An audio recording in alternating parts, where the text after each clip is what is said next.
Yo, what's up, everybody? This is Jez7780 with a late night edition grinds my gears.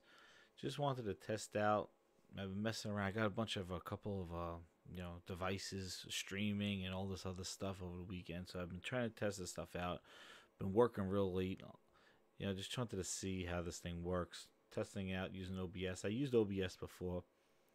Just wanted to touch on a couple of topics. I might see how this video goes. If not, delete it and talk about it again. But I'm just gonna take a little gander, so bear with me a little bit, see if this thing works. I don't know who's up right now. I know guys are all over the place, all over the world, late night working, things like that. So hey, you want to jump in the chat? Hey, I'm here. It says I'm live, so yeah. Sounds like we're working it here. So let me see. I just want to see what it looks like over this. Go over here and let's see what it looks like. Yep. So yeah, there's been a couple of things going on here. All right, so we got the chat going up. It says video is unavailable. So you want to know what? I think I gotta fix that over OBS. Just bear with me a second here. And delete that YouTube chat thing. So probably gotta fix that, but yeah, I could pop it up over here just to test it out. But anyway, so there's been a couple of things going down, in the last couple of days. One of the biggest rumors I know that came around, Brad Sams has reported it, was this Game Pass Ultimate. And I think a lot of people have spoken to it already, and yeah, I did tweet out my little take on it. And it's rumored to be $14.95 with combining both Game Pass and Xbox Live, something that we've been asking for, something that's been going on in the Twitterverse that people wanted, requested Microsoft to do, because it is something that they need to kind of do, because there are multiplayer only games in Game Pass, and you do need Xbox Live to subscribe to those. And if you're on console, of course you're going to need it, and so they're here combining the two of them together. Now, do I call that a deal? No deal. No deal. Because if you add it up, $10 a month for Game Pass and Xbox Live is $60 a year. That breaks down to $5 for Game Pass, for Xbox Live, $15 a month. It's the same price. Now, unless they're gonna put it in a card, like look, you buy this one card, this one code, and you get a year of Game Pass and a year of Xbox Live, and for the low cost of $14.95 a month, which I don't understand how that's a deal. That is a no deal. No deal, as Arnold would say. And Phil Spencer going out there with his Phil Nessing, telling everybody, who is your daddy? And what does he do? But anyway, definitely some Phil Ness going on right there with that price. And if he wants to come out on E3 and throw out those prices, I don't know how that's going to grab any cheers or anything like that. It's really for casual or something along those lines. I don't know. I don't know what I'm so confused now with all the Microsoft stuff. Like, I'm just like, just let it ride. It's like you go to Vegas and you're just like, you know what? Just let it ride. Wherever this goes with extremes and all this other stuff, like, dude, like, it is what it is. I have no clue what the hell they're doing. All I know is that Game Pass is Xbox. That is what it is right now. Game Pass is the Xbox. Like, that is it. So whatever Xbox console, it's a device, as they've been saying. But this push for Game Pass has been so aggressive that really, this has just been so aggressive that they really have done Game Pass is the Xbox. Like, that's where they're putting all their eggs in a basket. Easter.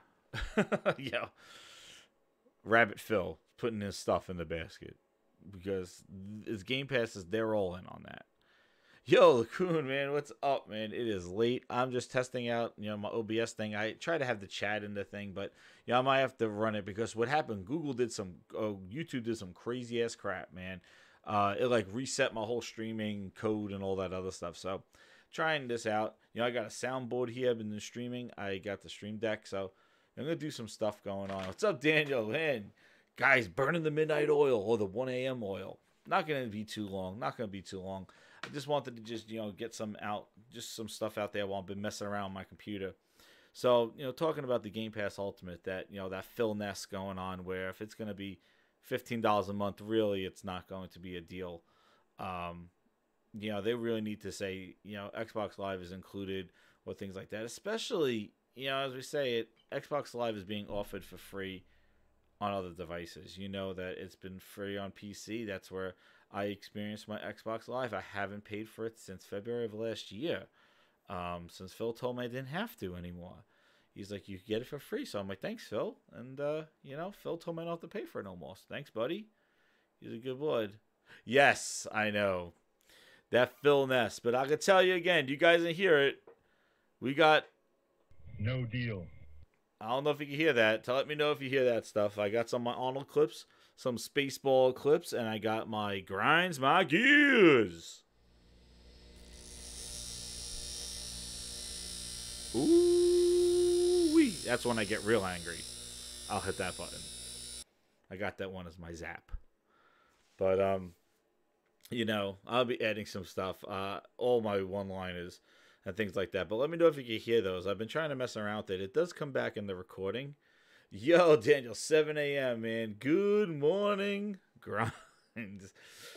Oh, you hear it's a tad soft? Okay, cool, man. So now I know I could definitely pump up the volume on those things because I thought they might have been too loud. Let's see how they are. No deal. No deal, Phil Spencer. And who is your daddy? That's him on stage right now. He'll go E3 stage, and he's going to be... Who is your daddy? And everybody's going to be like, oh, baby. But anyway, Phil is going to come out. We'll talk. There's going to be a lot of stuff going on. E3, a lot of stuff going on. And, I think a lot of things are going to be coming together. So, this Game Pass Ultimate, man. Game Pass are all in. I told you guys I want to do another show. I have a bunch of photographs that I got from PAX. Some of the Microsoft Xbox Game Pass hot dog stand that was there. Very small. A guy standing behind a booth and handed out 14-day Game Pass stuff. So, what's up, Callie, man? How you doing? So I got some photos, and I shared some on Twitter, but I thought maybe I'd do like a slideshow and stuff like that. Now I got like the game deck and things like that. I'm trying to set this thing up on OBS. I bought all the Elgato stuff, so I've been trying to configure that stuff. I got the Cam Link with my SLR camera. I got the game. I've been hooking this up stuff, all this crap, but basically. Game Pass was everything at PAX, right? That's what it was. And in my last video that I did last week with Frogs, that's what it was. It was basically 5 to 7 indie games. I played a couple of them, and it was all Game Pass. So I'm thinking E3 is going to be a lot of this Game Pass, things like this, Game Pass Ultimate, how they're going to merge their services. But again, elephant in the room is that it's free, and on the Switch is gonna be included. Major Nelson went out of his way to talk about how like Cuphead was gonna have all the functionality of Xbox Live on the Switch. When it comes down to it, like they're gonna have to address this Xbox Live on the console. And it's them in this position. Nintendo just started charging for online. Sony charging this generation for online. Those guys are not going to make these moves, but Microsoft has put themselves in a predicament. They put themselves in a predicament where it's going to be challenging for them to sell hardware. when all their games are on other devices day one, either through xCloud or on PC day one. It definitely decreases the demand and the need for new hardware. So it's going to be challenging when they have a $400 piece of hardware to get excited about it, because, unless Phil changes his mind at E3, it's going to be really, really hard. That's right, man. It's a damn Xbox. It's all this crazy news, man, because it definitely decreases the demand of Xbox. And, this has been the fall of Xbox. And, as a longtime Xbox fan, somebody never had a PlayStation 2, got PlayStation 3 later on, got PlayStation 4 only 2 years ago. Been all Xbox. And, to watch it slowly just dissolve. And now I experience Xbox on a PC. But you could do all this kind of stuff on PC. Just streaming, Stream Deck, So PC is not all bad, Definitely, I definitely should have included that Epic Store and Steam Store, man. Holy crap. Like, I tell you, the battles that's going on, but what Epic is doing to the Steam Store, it is just grabbing these games to be exclusive from their store, and they're cutthroat. And what's so funny about it is that we thought that the Windows 10 store was going to be something to compete with Steam, and it didn't, because it didn't make big moves, and it's still like an app store for mobile. Yeah, it did. I'm using OBS to do the streaming text, and I even have I have I was gonna put the chat in here, so I'm gonna try to do that. I'm using OBS so I could do my little sound effects. Basically, I got some Arnold sound effects, and if you guys have any, I want to ask you a bunch of questions. I want to have them answered immediately. That's gonna be people interviewing Phil Spencer at E3, and Phil Spencer is just gonna be like, "Who is your daddy?" And everybody's gonna be like, "You are Phil, you are Phil." But anyway, I'm gonna have fun with this friggin' thing. I got a whole bunch to do. Evil, ha ha ha. But anyway, Steam. Holy crap, man. Steam and Epic Store, the battle is on. Hey, you know what? I see it from both ends. I'm not a hardcore PC gamer. I do have a huge library in Steam. And, I definitely could see, if people have credit in Steam and all their stuff, and that's their ecosystem, it is kind of like, upsetting that they have to go to another ecosystem, another launcher, if they don't have credit over there or things like that, of their refund policy. I could see it. But you know what? It's not denying you of your platform. That's the biggest thing. It's not that you got to go out and buy another piece of hardware because games are on the Epic Store. It works on your hardware. Yes, it could be an inconvenience. So I definitely see it from both ends of that. And I could tell you, the Steam guys, if they're real Steam dedicated players, they will not budge. They will wait the 6-month exclusive. They will wait the year. If they really want the game, then they'll go play it on Epic Store. And if not, they'll pirate it or they'll wait them out. And that battleground will be on the PC thing. Like I said, I'm a primarily console player. If I have to dab into PC stuff because, that's where Microsoft told me to play my Xbox games, because they're free online, and also with Game Pass coming there. Hey, gaming PC to experience my Xbox is pretty good. But I primarily play with controller. I enjoy the simplicity of a console. PC's there. I use it to edit videos, edit photos. I do a lot of photography and things like that as well, and happen to play games on it too. One of the streams I'm gonna do, I'm gonna give you guys grinders here late at night. I'm gonna tell you, I think I'm gonna jump back in and surprise everybody and do some Crackdown 3 multiplayer, because we are at April 9th, and they still haven't added matchmaking with your friends. I saw in a tweet that they released today that they added it to the Insider program. Come on, don't bullshit me. Really? It needs to be Insider program? We are in April. The game came out in February, right? Oh, but I want to jump back in and see. I think there's still 3 maps in it, but nobody's streaming it. Hey, know what? Crackdown 3, let me try it out. Get to test out my new stuff. But we will see. I also am hooking up the PlayStation to. I've done the PlayStation streams through the PlayStation software, but now with the OBS, the overlays, the Stream Deck, I got the Elgato, so I am going to do some good captures from the PlayStation 4. Working on that. I was messing around with that today. It works pretty well, and still got to work out some kinks on how to do it. But oh, great OBJ, man. How you doing, man? So, we will see how that goes. But, I definitely want to do some stuff like that because it's fun. And, I appreciate you guys coming out. And, this is the thing. I just talk.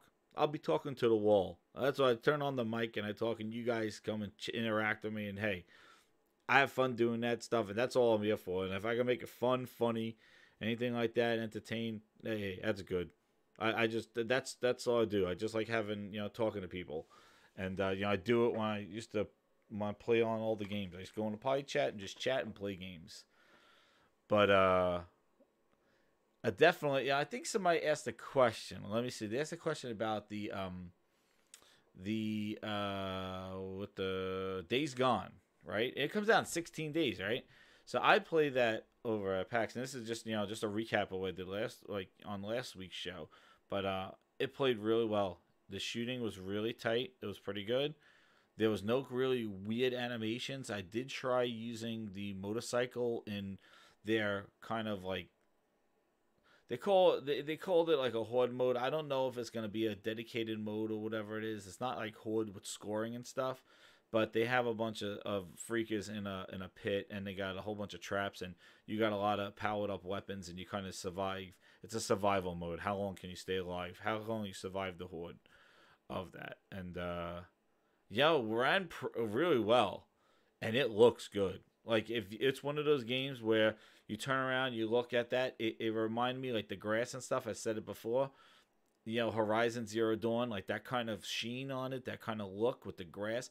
It's sharp. It's polished. It's not janky. Now I didn't play open world. I didn't see how the open world worked. I just did the one mission. But yes, it's locked at 60. It is definitely. I'm sorry, not 60. 30 frames. It is a 30 frame per second game.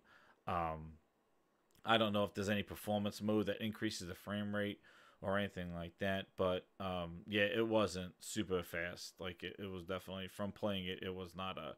But that's what you get with this open world, open world things like that. The animations of the freakers was really good, and the graphics. Like I was impressed with the graphics because when you look at the game, you think like, oh, it's gonna be a dreary, droopy, like kind of game. Like it doesn't have a lot of pop to it. But when you see it on the screen and I was playing it. It definitely has some pop to it, and there's gore in it, and it definitely stands out. And the story, hope the story is there. The one game that I played that I had a little doubt on was Control. That was the big one where it did have a little bit of that fuzz from Quantum Break, a little bit of that fuzz. The combat was pretty cool, but the frame rate was really bad.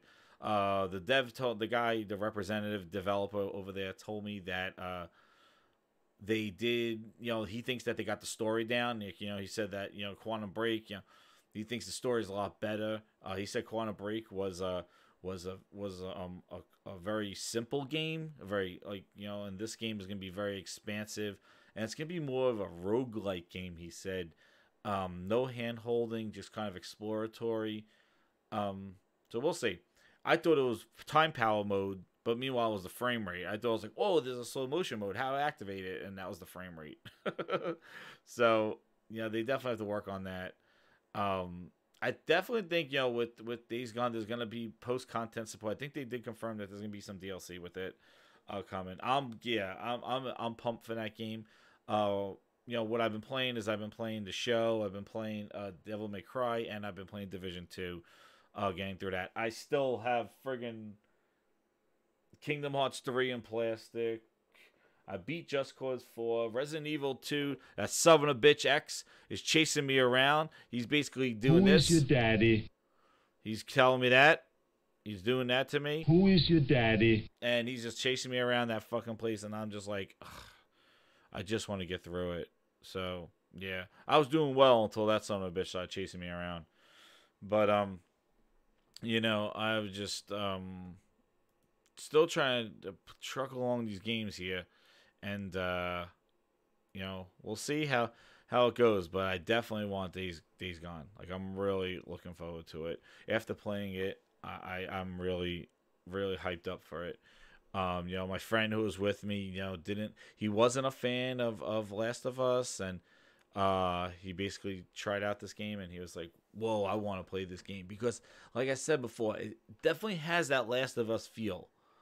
That, you know, has the crafting on the fly, the wheel, and, you know, things like that, sneaking and stuff like that, but it's definitely more forgiving. It's not as like, oh, that the clicker saw me and done. Yes. Callie just distracted me with this move. Dreams. Oh, man. I can't wait. That comes out in 7 days. I think it comes out the 16th. Dreams, man.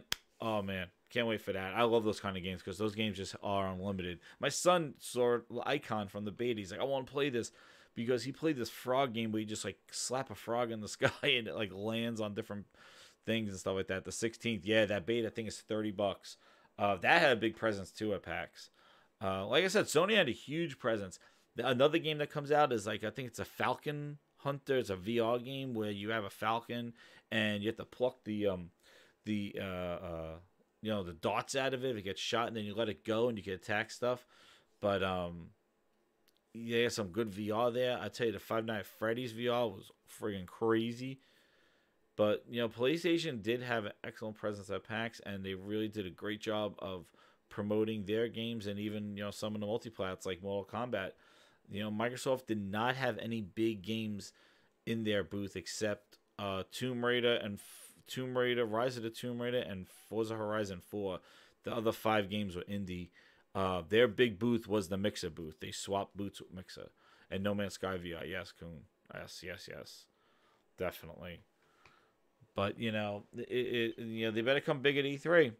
You know, and the big thing when I was seeing one on Twitter while I was walking around PAX was this whole Drive Club thing, and how like Drive Club is getting delisted. You know, they shut down the servers on Drive Club, and you know, the studio that made the game went over to Codemasters, and they made that Rush. I think it was Rush or whatever that game was that they gave for free, and basically Codemasters got rid of them too. And poor guys, you know, they just can't catch a break. On Rush, that's what it is, not Rush. On Rush. Thanks, Callie. Yeah, and you know what? I got Drive Club. I got the motorcycles. I got the Drive Club VR.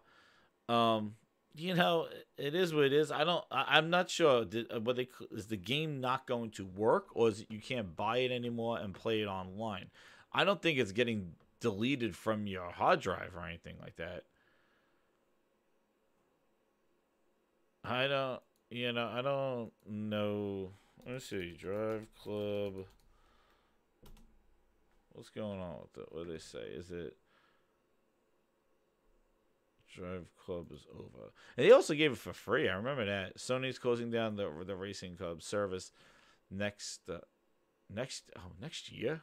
Jesus, people acting like it's crazy. Yeah, that's why I didn't follow this too much with this. Evolution Studios. So yeah, they closed down. It'll be delisted for licensing reasons. Standard practice across the industry for 5-year deals. The service will be a different manner. The sale of the item is what's restricted. Service will just be a business decision. 2 million copies as of last October. Bikes is a whole new. So, yeah. Anyway, it sucks. You know, Sony does have a March 31st, 2020. So, yeah. You know, Sony does have a little knack for shutting down servers. I know the biggest crap that they do is with the baseball game, and they were doing that like every year. They'll just shut down the servers of the previous year. That's some bullshit. I don't know if they did it this year for 2018's baseball. But I knew into 2016, 2017, they would shut down the servers the year before. I think it was a 2016 MLB The Show. But their online was so bad back then. The lag. It was horrible. You couldn't even play. And lag in baseball is just atrocious. But MLB The Show 19 is been pretty good. I also heard that they might announce a bunch of Xbox Game Pass games on April 10th. Hey man, another thing about Game Pass, man, it keeps them in the news. That's all they want. But but Drive Club will still work. So you just wait able to buy it. It's unfortunate, it is what it is. The graphics, the rain effects were pretty amazing. I think they still are amazing with the water effects and the windshield wipers. So you can still play the game. They added so much content to it. I remember, that game was like one of those games as a service. Like it was supposed to be like a PlayStation Plus type game or something along those lines. Mario Baseball. Oh my goodness.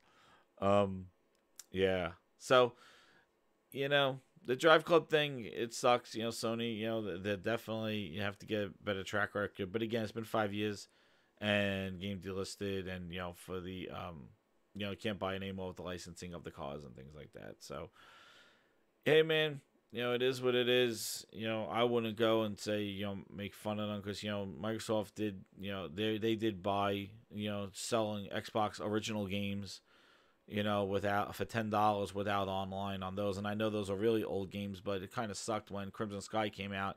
I booted it up and I was like, oops, can't play online. Same thing with Conker Live and Reloaded. As you see, I'm a huge Conker fan, and I'll be very excited if Microsoft announces a Conker game at E3, which I probably think they will not, because I'm still waiting whatever the hell the Battletoads game is. And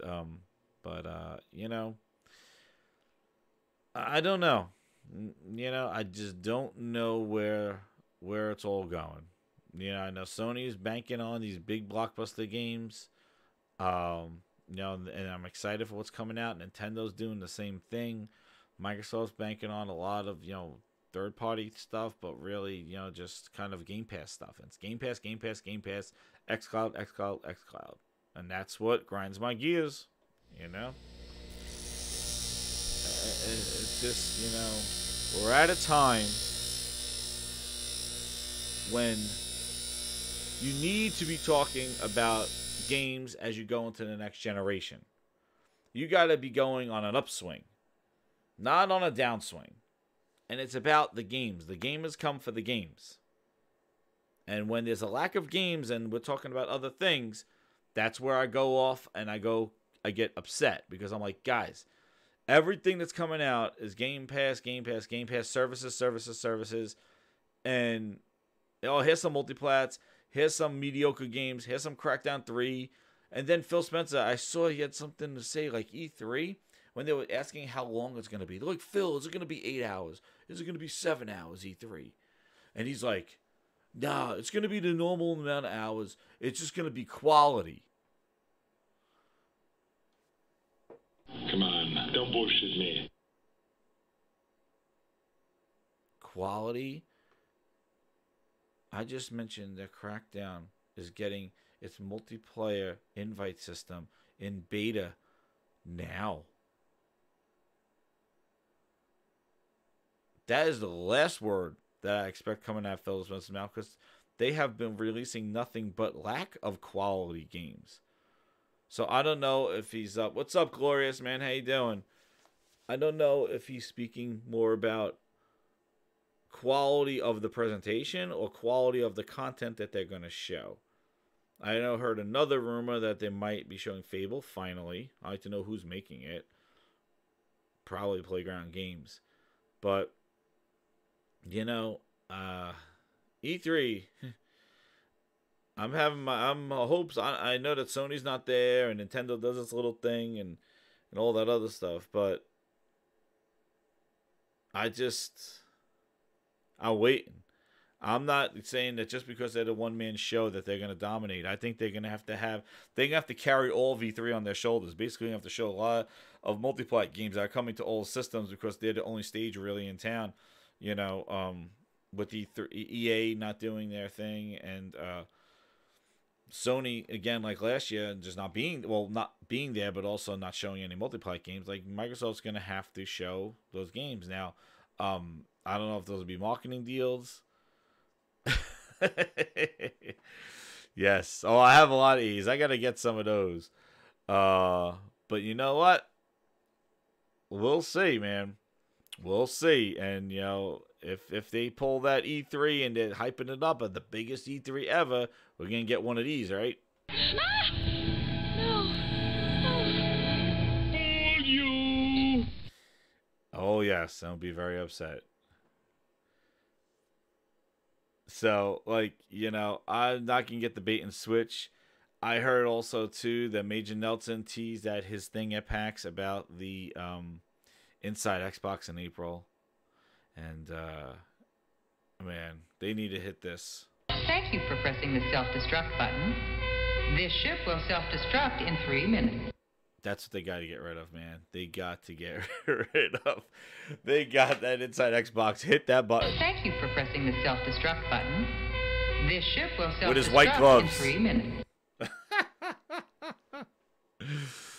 Yo, man, that Inside Xbox, I will. Yo, maybe with this thing, I could like stream it with comments and with sound effects. Who the hell knows, man? Who the hell knows? But all I gotta say is, man, it is. Inside Xbox has been just hilarious, and and I mentioned my thing on the the state of play and stuff. I do like the format, but they just need to. Throw some more games in there. They need to do those release dates. We know the games that are coming for Sony. We know those games that are coming. But we just need to have release dates. So, we'll see how it goes. And, the last thing I said, I was going to keep this real quick. It's really just a test stream. I just wanted to test this out, just get some items out there. And test out, some of the sound things. But I'm definitely gonna add more. I gotta really set this up. But we got something. Halo, and I'm gonna tell you something funny, guys. Something funny, and I might retweet it out or something like that, or put it in a link somewhere. But in July of 2018, on Planet Xbox, I said Halo Infinite is gonna be a platform. Halo Infinite was going to be like a Minecraft model. It's going to be like a Sea of Thieves model. It's going to be this world that they will just inject content in and bring content. It's not going to be Halo 5. Here's your single player, 8-hour campaign. Here's your multiplayer. Thank you, guys. We'll add some maps and enjoy some season maps and some content in multiplayer. No, I don't. That is not. Microsoft now, like I said, is built on Game Pass. All their first-party games are in Game Pass. Now, yes, we don't have the proof, but the name and all the stuff that's coming out, the name Infinite, the budget, the engine, what Bonnie Ross said, and I had the clip from a couple weeks ago where she's like, Halo 4 the biggest game. We said we're not going to do that with Halo 5. Halo 5 became the biggest game. We're not doing that with Halo Infinite. I know gamers want us stuff to be additive, but we have to take stuff away. And what we're going to do in Halo Infinite is we're going to focus on the core and what works. And as we learned with the other games, this is what she quoted, we could always add stuff later. So it sounds like, give me the shell of Halo, a skeleton crew of Halo, on maybe some solid gameplay, on solid maybe story, and it'll evolve over time. Because that's the Game Pass world that we live in. That's the subscription model that we live in. Microsoft's not going to give you a game that could be valued at like $100 worth of content on day one in a subscription model. They're not going to do that. They'd rather give you maybe a game at price at $60, content the level of $30, and add stuff on as you stay subscribed. You need to maintain subscriptions. You got to keep that carrot. Sea of Thieves is the perfect model. Now, I don't think Halo is going to be as barren as Sea of Thieves, but it's going to be this world that they're going to evolve and add stuff to it. Fuck, they even did it with Halo 5. Halo 5 didn't ship with Big Team Battle. They still don't have a capture the flag in it years later. Like, and I'm hoping they don't do this to Gears 5. I hope Gears 5 they don't do this. I hope they do not go like, hey, you know what? Here's the single player. It's and they talk up the single player. Here's Kate's story. It's a 10-hour campaign with open exploration and, you know, a couple little hub worlds and this and that. And and here's the multiplayer. It has 5 maps. We put the most popular ones. You know, we got the new. You know, we got some team deathmatch. We got, you know, the what is it? The execution mode, things like that. Oh, and Horde mode is set to release in December or January. I beg. No deal. Excuse me? Oh yeah, a Horde mode's not going to be at launch. I could see them doing that because of the Game Pass model. Why have it all on day one when you could spread it out? Yeah, and oh my goodness, you want to hear videos? Go back and listen to videos of people talking about Crackdown 3 last year, right after E3. It's on the same. Actually, it's the same thing where I said that Halo was gonna be a thing. We were talking about Crackdown 3 and how Crackdown 3, the multiplayer is ready. It's the single player that needed the work, and the multiplayer ships, and it doesn't have party matchmaking. And it doesn't, and it has 3 maps and 2 game modes. It was ready last year. I don't think so. I don't know, man. I don't know about that. So, you know, quality, the Game Pass model, the push that they're putting, Game Pass and eventually xCloud, and the fact that they committed to put all their first-party games in this model. Their games will now follow this model. They'll still have them for $60 for the suckers that want to buy them. But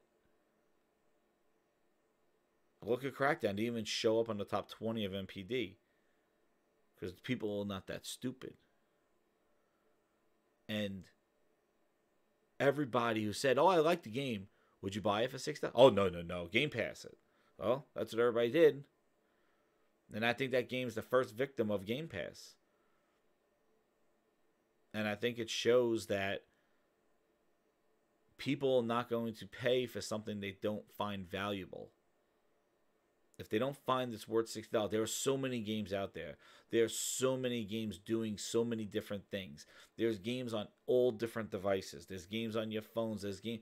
You need to shine. You need to show why you're different. And nobody has time for mediocrity. Nobody has time for a bad game.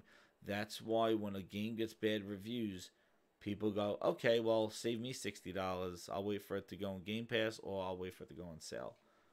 People don't have time to play bad games. And I also think people don't have the time to stay with games to watch them grow. Like, Sea of Thieves has this group of people that follow it, but that group is really a very dedicated group that they found, this niche group. But they've lost a lot of people in the first couple of months because content was not available. And that, they can't have that model. They got to start strong and add content. The game needs to be strong. Game can't come out with bugs like State of Decay 2, and you know, that's the most popular time is that first month. And all these games are multiplats too. They've been on PC. They're at that 700 million people on PC, and the game still can't crack an NPD. So is this PC venture really working? Hey, I'll take advantage of it, but is it really working? And now, Halo with a $500 million budget. The one thing, though, I think is included in that $500 million is not just the game. It's the engine. They're taking so long on Halo is for the engine. Microsoft does not have an engine. Just like EA bought the Frostbite, Epic uses Unreal. Microsoft needs an engine. It probably goes along with their whole Microsoft stack that thing that they presented at GDC where they said like all these different services and things come together, but they don't have a graphics engine. They have a physics engine with Havok and Symphogon is some engine. I know that they work really well with Unity, but Microsoft is really investing in their own engine, the Slipspace engine. And Bonnie Ross said it in her interview with Myra McCaffrey. She stated that, Orion asked her the question, well, what can you do with Slipspace that you couldn't do before in Halo 3 and 4 and 5? And she says, well, I'm going to leave that up to this guy, and he's going to show it at E3. And that's where everybody ran with that thing like, oh, Halo Infinite's going to be at E3. My impression is that I think Halo Infinite is going to be at E3, but I don't think it's going to be, here's the controller, here's one of the missions in Halo Infinite. I think it's going to be Crackdown Cloud demo-ish. Like, hey, Slipspace engine, look at the bloom effects in the corridor as Master Chief walks down the corridor.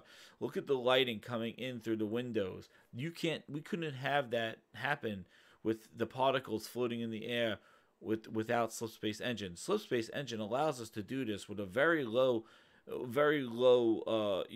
processing power, and doesn't put a lot of strain on the GPU. And and look at this. He will now throw a grenade. Look how the grenade explodes and the particles of the grenade fly all around. This is all done with the Slipspace engine. The Slipspace engine also, look at the lighting, how it's coming through the trees. This is something that we've never seen before in a Halo game. I could see a lot of that kind of tech demonstrating the potential of what Slipspace can do for Halo. But I don't see them grabbing the controller and going, here's a mission in Halo, let's go. And getting you involved, and maybe you get an idea of what the story is and stuff like that. I don't see that at this E3. That's at next E3. If they do it at this E3, hooray, hooray, But I think we're going to get more of a deep dive and a tech demo of what the Slipspace engine can do. Not necessarily, here's one of the missions, this is who you'll play, here's some gameplay, some new gameplay, like, oh, look, you could flip over a warthog with like your hands or something, like, I don't know, something along those lines. But I don't think we're going to get that kind of like, this is what I'm going to be doing come Halo Infinite. I think it's going to be, wow, this Slipspace engine has potential. I can't wait to see what it does with Halo. Similar to like last year's tech demo, like video. That was just a video. Now they'll go into the tech of it. And hopefully they don't oversell it and underdeliver like they typically do. But I do think that's how Halo will be represented, because she did allude to that in that interview with Ryan McCaffrey, that it was she was going to show the capabilities of the Slipspace engine. She didn't say, hey, we're going to show the gameplay and show Halo and do that. She didn't say that. She said, we're going to show you what we can do with Slipspace at E3. So that sounds like an engine sale to me rather than a game sale. And I hope we don't fall into the Crackdown 3 Bowl where it goes that, oh, it's more for the tech and the selling of the cloud and the tech rather than the gameplay. Hope they don't go that route with Halo. But they're really going to make Gears shine this year. So Gears are going to get a full breakdown. I'm interested to hear what the multiplayer is going to be, because they've been quiet on the multiplayer. I want to see that evolve. It was very safe with Gears 4. The story was very, it was good in Act 1 and 2. Act 3 was a drag. And then when you introduced the enemy, they weren't too much different than the Locust. And actually, they were Locust. They were just high, evolved Locust. It just, really? Same thing with Halo. I Prometheans and Grunts, keep them in there. Prometheans suck. I hate them. Those Knights were better in Halo 5 than Halo 4, but, please. The Slipspace engine hopefully gives Halo the refresh that it needs. I think Halo needs a refresh, definitely. And Gears definitely needs a refresh. And, hopefully I think it's going to be more open-ish. I think it's going to be more of God of War-ish Gears 5. I think it's going to be more of this hub world, like how it was with the different realms in in God of War. I think they're going to do something along those lines with Gears 5. But I'm still reluctant to see how JD and Marcus, that whole father and son thing, pan out, and if they just abandon those two and just do Kate and Random Dude go around, I already said, you know, they're apologizing for Locke in Halo 5, going, we should have been Master Chief. It's Master Chief's story. It should have been Master Chief. We're sorry, we messed up. And then on the other end of it, Gears 5, it's like Marcus' story and his son. We introduce his son. Oh no, we'll screw it. It's about Kate. And what's gonna happen? A year from now, they're gonna be, sorry guys. I know you wanted to play as Marcus and JD. We know you wanted to do that. Sorry, it really is Kate's story arc, and they apologize next year. Like, that's what happened with Halo 5. Go back and watch Halo 5 launch and hear how they try to justify Locke and playing less of Master Chief and how it's Locke's team and chasing Master. All this bull. And now, two years later, they're apologizing, going, we were wrong. Yeah, because the game didn't sell like it should have sold. You know? And people complained about it. Yeah. And now I see them doing the same thing with Gears. It's like, we're going to take it. Is it a spin-off or is it Gears 5? Because you could easily just made this Gears for Kate's Adventures. And we could have played it 2 years ago. And now we could have had a big balls to the wall Gears 5. But instead, Marcus and his son take a vacation. And Kate and Random Dude go into the Ice Mountains. Hopefully it works out. Hopefully it works out. I don't know. I'm just seeing the apologies for Halo 5, how they messed up by introducing a new character and not keeping it about the main protagonist. And they're apologizing now and ensuring that Halo Infinite is going to be about Master Chief. And meanwhile, Gears 5 is doing the same exact thing they did with Halo 5, focusing on somebody else. I know it's about her story. Well, then that's the case. Then you should have just had her as the main character of the story that we played just as her. I don't know why you would introduce Marcus Phoenix coming back and his son. Just kill that story arc and just make it about Kate and her mom and this new place. Why did you have to have... Not only did you have to have his son in it, but then you had to drag him in. Shit, his son had one story, like one act. And then it was... Hey, Dad, I need your help. And then you played, and then his dad, like, rolled with you until Act 3, where he gets eaten, and then you got to go find him. Like a mini find. Meanwhile, the big find is finding her mom, and the little act is finding your Marcus Phoenix. And then he joins up with you, and he rolls with you for the whole friggin' game. It wasn't like Marcus was a cameo. He was in the whole game with his son, side by side. Kate and Random Dude. Dez. Is Dez? I don't know what the hell that guy is. Random Dude guy. And now they split. So, we'll see. I'm just hoping it doesn't feel like a spinoff because we waited too long for Gears.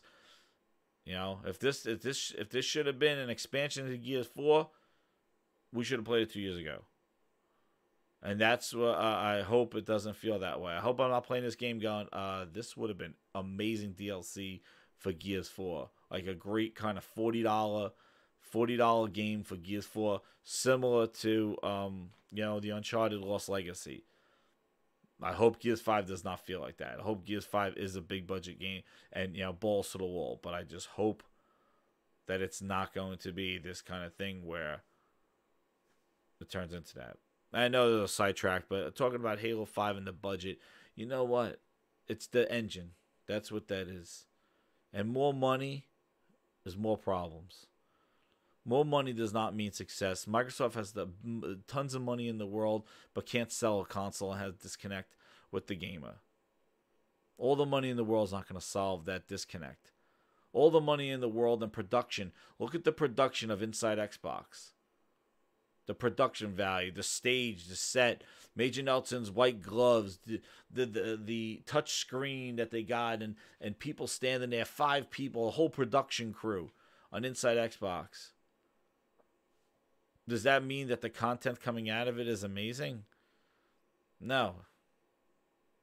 It's just, lipstick on a pig. They could easily just say, hey, the Game Pass games. Tweet. YouTube video, Major Nelson's weekly update. But no, they want to do an hour and a half, 2 hour show and tease Game Pass games for 2 hours because they want Mixer engagement. So, more money does not necessarily mean better. But I'm glad that, and this is the double-edged sword that we got here. Halo, a $500 million budget, and I swear, if it comes out lacking content, people are going to be pissed. It's tough, Daniel. I know, man. Like, it's hard to look forward to Xbox games because the elephant in the room is Game Pass. Game Pass, as great as it is also the Achilles heel of all their games. Now, it might sound like a downer on this, but it's the truth. Like, it was the first thing that I did not want to happen and people were like, oh, you're just playing down on Game Pass games and just... When they announced all their games are going into Game Pass, I was like, please, this is going to change the development of the games.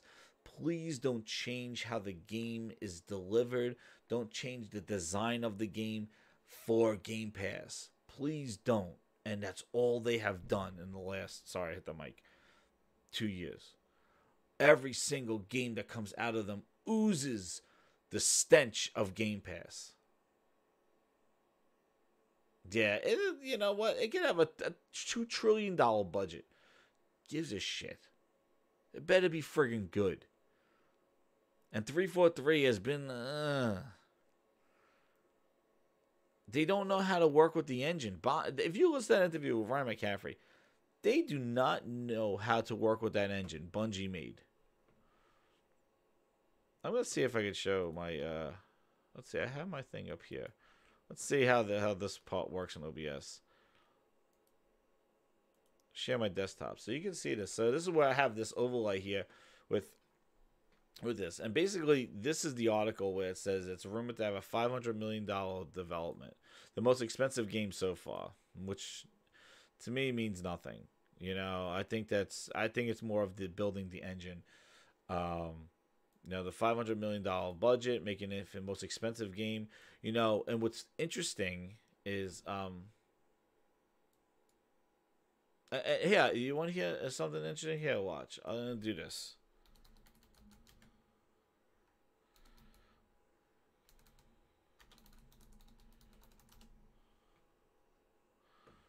Here it is. Right? I got it queued up. Get that right. And here it is. Game ever. We promised we were not going to do that with Halo. Universe that you came to. Okay. Before I start this thing, I think you guys can see this, right? I think you can see it. So, before I start this thing, Halo Infinite, $500 million budget. The biggest, what does it say? The most expensive game ever. Right? Hear what she says. To Halo 4 and the multiplayer side of things that it's, that the industry seems to be pushing. What players play. But when you look at what our DNA is and you look at research and people, it is a beloved story, and it is like a perfectly orchestrated sandbox for multiplayer as well. One of the things that Bungie saw, as much as we do, you can't take a feature away from Halo. I mean, we need to be able to, but the audience definitely wants it to be additive, which then, Halo 4, biggest Halo game ever. We promised we were not going to do that with Halo 5. So Halo 4, biggest game ever. We promise we will not do that with Halo 5. Halo 5, the biggest Halo game ever. Halo 5, the biggest game ever. Bigger than 4. But now what about Halo Infinite? And so I think it's like we keep adding things on versus kind of taking a step back and saying, what is really important? And how do we get that right and make sure that we really are focusing on what's the right story to tell? What's the right multiplayer experience, and then learning what we did with both Halo 5 and MCC, we can keep adding things on. So how do you kind of look at making sure that with each beat that we are doing the right thing? So to you guys, does that sound like that Halo Infinite is going to be the biggest game ever? She basically says that it is going to be take a step back and see what works. Like, So I do think that maybe there's a lot of money in it, but a lot of the money I think is going into the Slipspace engine. It's going into the building of the engine. A lot of the resources going into the engine. And what that says is that that's wonderful. But again, we're coming back to it's more about the tech than the game. And this is the problem that I've been having with them, is that it's more about the tech, the cloud, blah, blah, blah, blah, blah, blah, blah. The X cloud, the destructive physics. Come on, don't bullshit me. Really? Like, come on. Don't bullshit me. It's just more about the tech. And I just, the tech is wonderful, but when that is the thing that I find that is driving a lot of this news, I get concerned for the game, because I'm playing the game. The tech should be in the background. That God of War tech, whatever the hell they did, I still don't know what they did, and that's fine, because what I played was more important than how they did what they did. When you watch a movie, when you watch the Avengers, and you watch that like, special effects and stuff, and you go, how did they do that? It doesn't matter, because you're just amazed at what you're seeing. But if they show like, well, we're using this new green screen and all this other stuff, it's about this new green screen tech and blah blah. Look at Avatar. That was a movie that was built on like a lot of hype for the tech, and the story really wasn't that great because it was built for the tech. James Cameron's like, oh, we're gonna have this in the 3D tech, the 3D. It was all about the 3D tech, the most amazing 3D ever. But it was a kind of a lackluster story. Again, the tech was leading that game. And I feel like Crackdown was a big thing of this, where the tech drove that game. Sea of Thieves, the water tech, and Game Pass, the tech and the services seem to be driving these games rather than the gameplay and story. With Microsoft, at least. So, it is a frustrating part. And it is the frustration of it. Again, we're talking Slipspace Engine, and I think E3 is going to be a ball wash fest of the Slipspace Engine, showing the potential. But are we gonna see what we're actually gonna play, like Mission 2, like how they demoed Halo 5? I don't think so. Not at this E3. I'll be surprised and I'll be happy. Hey, if I don't think it and it happens, hey. Who's gonna say like, oh, I'm wrong? I'm wrong. Who am I? I don't have industry insights. I just read what you guys like, what the news is. The same stuff that you guys are. I'm same guy, same as you. I'm no insider, but I do follow a lot of Microsoft stuff, and I follow old gaming stuff, and I'm a consumer, and I'm interested in where my money is gonna go, and what's worthwhile. I do a lot of I buy all this tech. Like I have the stream, I buy all this stuff, and and if I don't think that it has value, I'm like, you know what, this is not really what it says it is, because you got to try it. And I do that a lot at Best Buy. I use a return policy, and got to try it. The speaker's not that good, and this thing, and you got to see, is this worth the money? Is this not? Then that's all I do. And and I've been speaking with my wallet. If I'm like, if a game is just mediocre and not coming out, then I'll just use Game Pass to play it if it's even worthwhile to play. And that's a good option, but you know what? Unfortunately, it's affecting the games, and that's where I have to put my foot down. Like I'm just like, you know what? Don't shit on these franchises that I grew up with because you want to get Johnny and Sue sitting on their phone wanting to strap a controller to it and play it. I was at PAX East for 3 friggin' days. I did not see one person either in line or in the queue line with a controller attached to a phone. Instead, people were hitting beach balls to wait online. Not one person, a gamer play. There was a DS's, there were Switches, there were Vitas, and there were cell phones. But not one person that I could have seen had any kind of contraption with a cell phone and a controller strapped to it. And they exist. Android games exist like that. You can play them. But that I didn't see anything. And, that xCloud thing, we'll see. People think it's free. They're like, oh, it's free. You just buy the game once for $60 and you can stream it anywhere for free. And hold the phone. Come on, don't bullshit me. That's going to be a big one. I always use that, come on, don't bullshit me, because it is the truth. And we got to do the asking a bunch of I questions. want to ask you a bunch of questions. And I want to have them answered immediately. And that's what the people should do at E3 when he talks about xCloud. And nothing is free. That's right, OBJ. It's not free. All those servers and all those clouds and all that stuff, it's not free. Somebody's going to get you. Either Microsoft's going to charge you $5 a month to stream your games, or the T-Mobile and AT&T are going to jack up their data caps or jack up their prices for you to utilize that kind of streaming. Somebody's going to get paid. Somebody.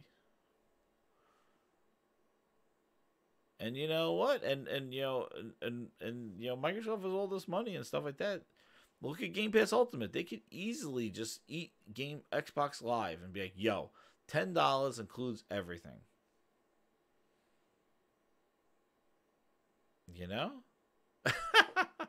I know. I watched a Sekiro stream.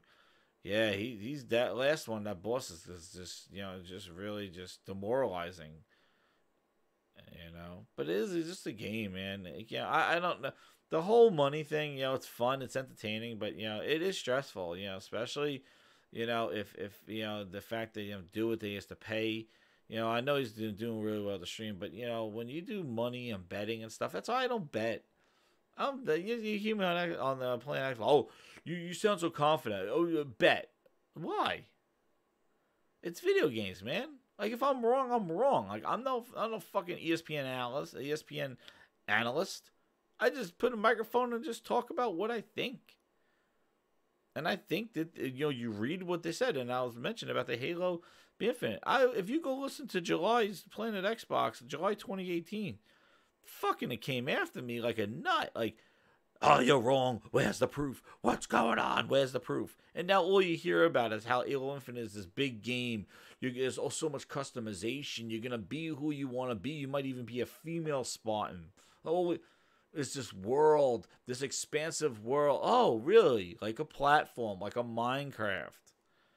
Exactly, like that. It's not going to be your sweet package $60 game that you're like, holy shit, there's so much content in here. This could be a $100 game. No. No. Not with this model. Not with Game Pass. And if Game Pass was just on the back burner, maybe they would still stick to their roots.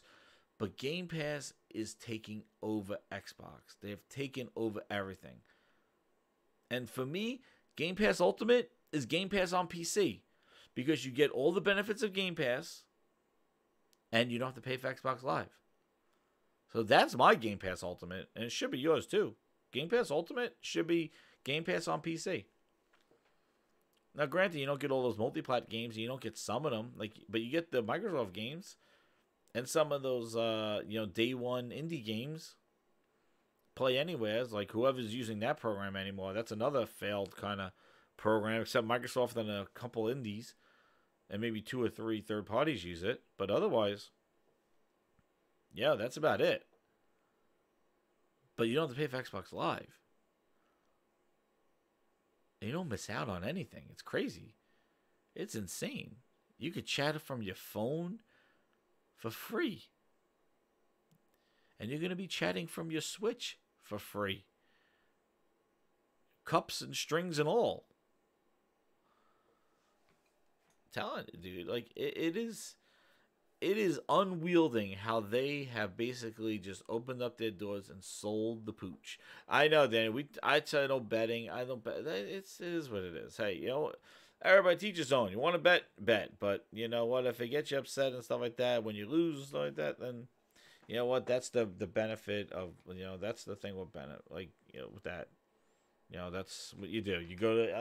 You win some, you lose some when you go to, you know, Vegas and all that other stuff. But for me personally, that's why I don't bet. I never bet anything because I feel bad if I win and I'm going to say, give me your money. I'm right. No, I don't want to take anybody's money. I don't need it. I need your $40 to justify that I was right. I don't. Why? What? The hell? Keep it. And I would hope that that's reciprocity. Like, you'll be say, oh, you owe me a game now because I was right and you were wrong. Like, bet why? Why? I'm against it. I don't do it personally. So I don't care. As confident I might sound and how I feel about something, that's how I feel about it. And if you don't believe it, you think it's negative, you don't like it, hey, that's your opinion. This is my opinion. This is what grinds my gears. My gears. And the grinders in the chat, you tell me what grinds your gears. That's what this is about. This is a venting. This is where everybody just talks about what they want to talk about. Everybody's opinion.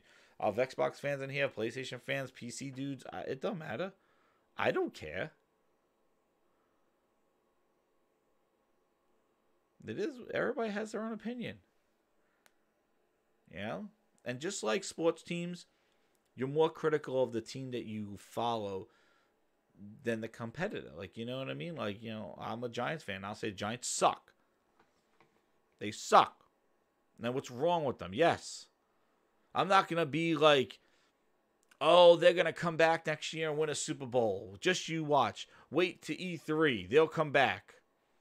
No. They suck. Be better. I'll watch you.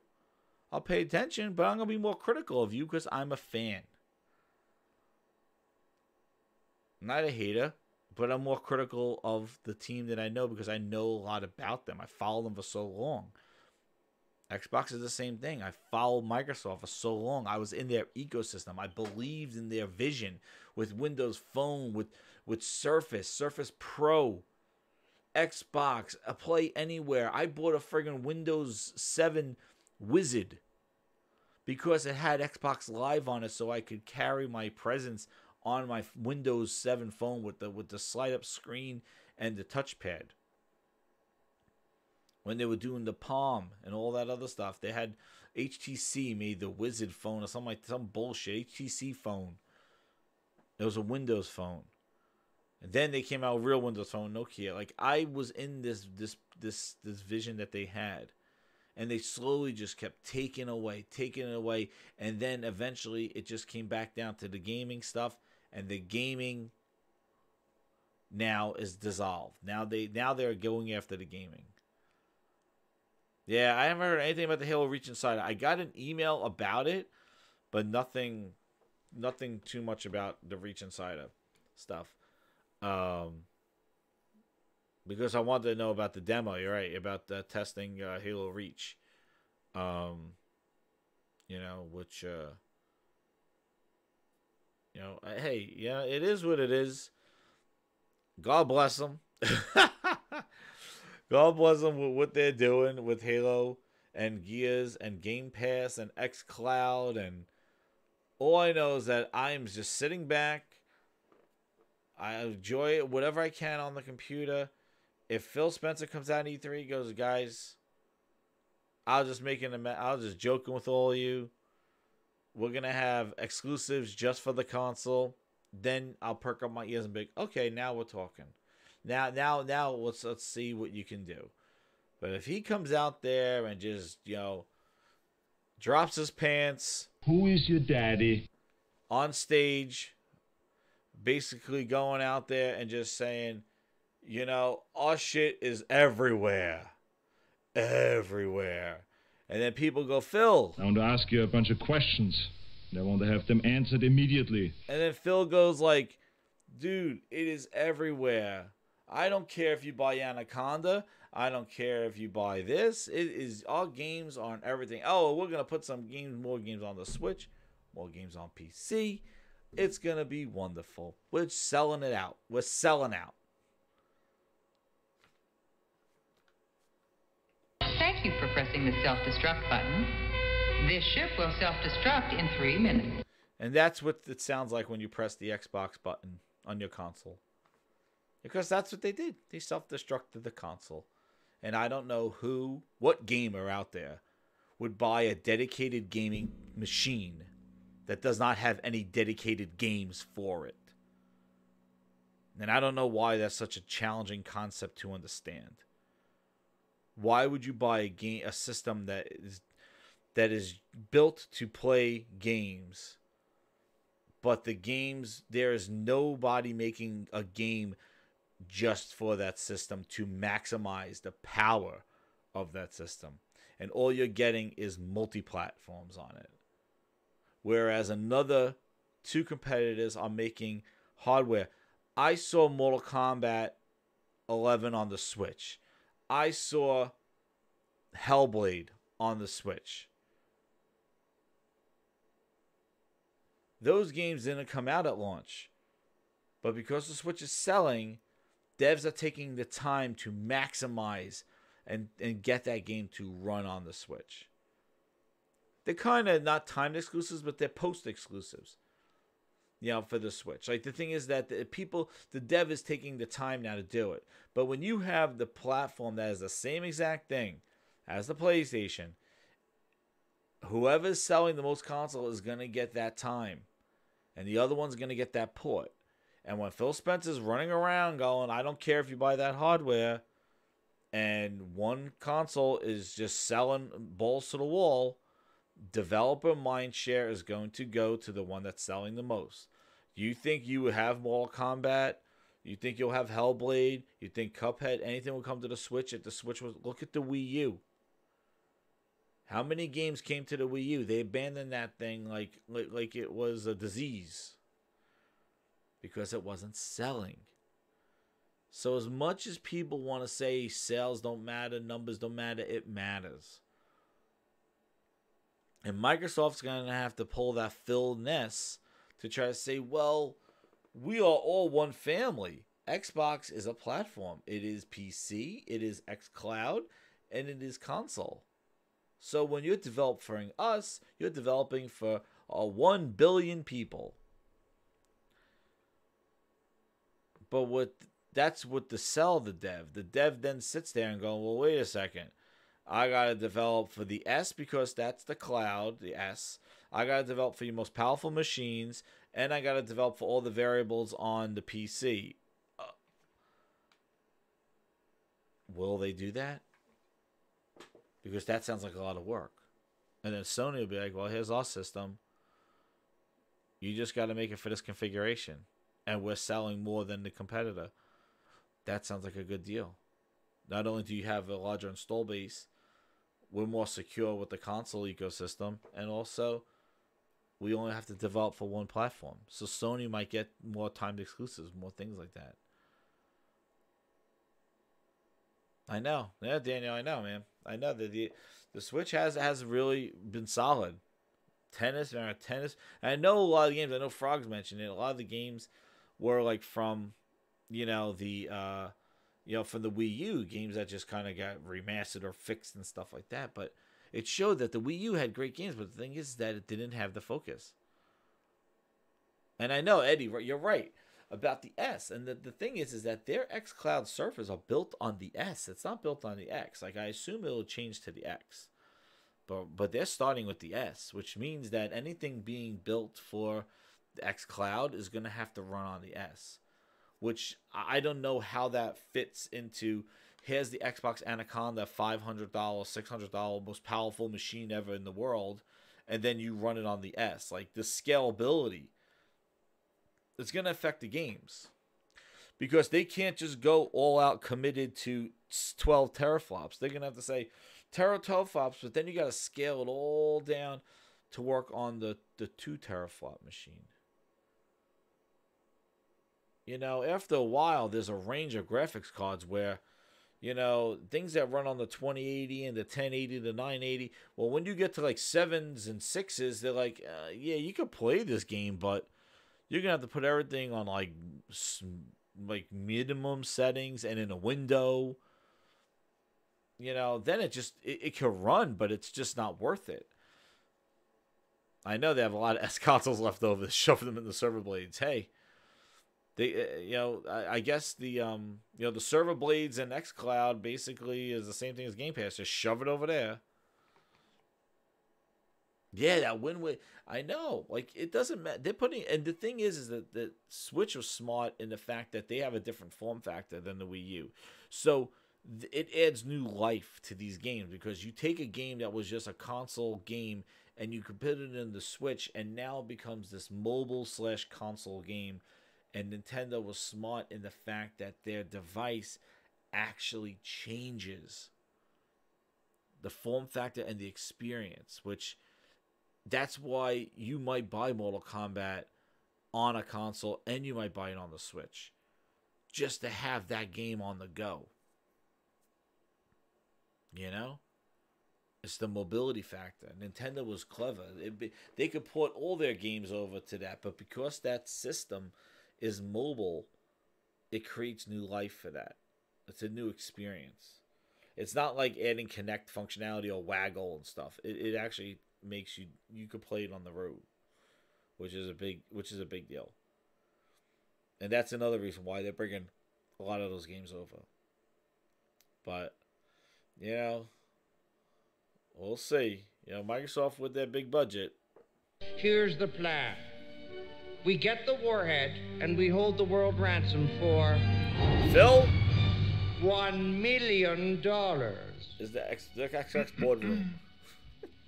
Don't you think we should maybe ask for more than Those $1 million? Xbox guys will pay $1 million more. isn't exactly a lot of money these days. Virtucon alone makes over $9 billion a year. Really? Mm-hmm. It's not. Okay, then. We hold the world ransom for $100 billion.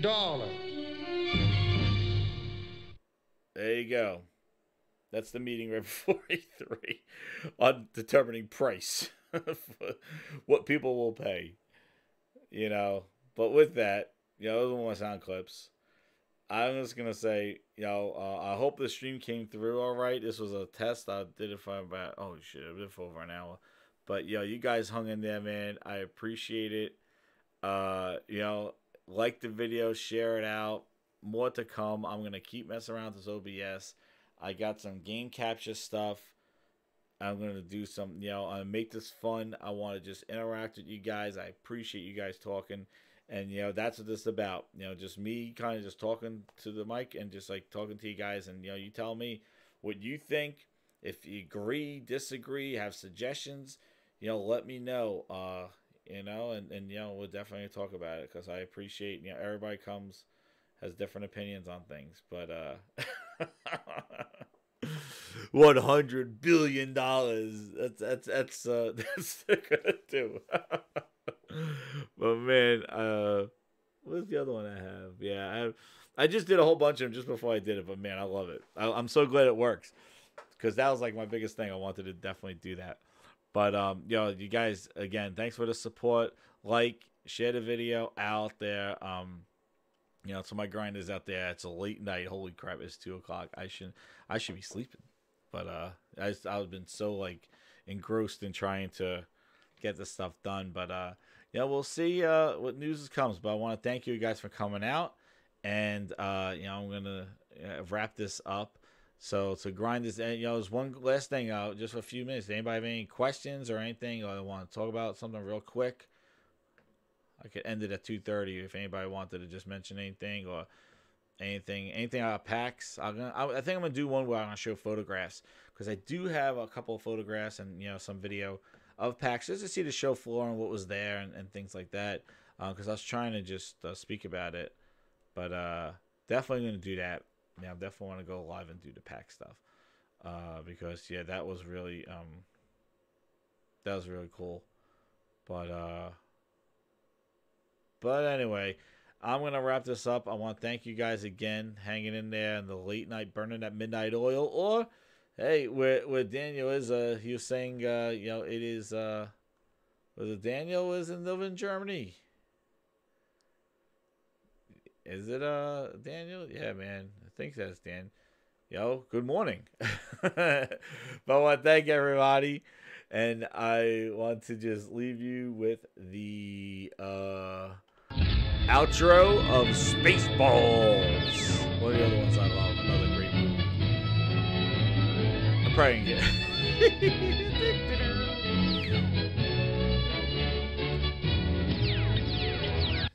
And again, this is Grinds My Gears with another late night edition. And I want to thank everybody for coming out. And I'm going to see you guys soon. Talk to you guys later. Bye.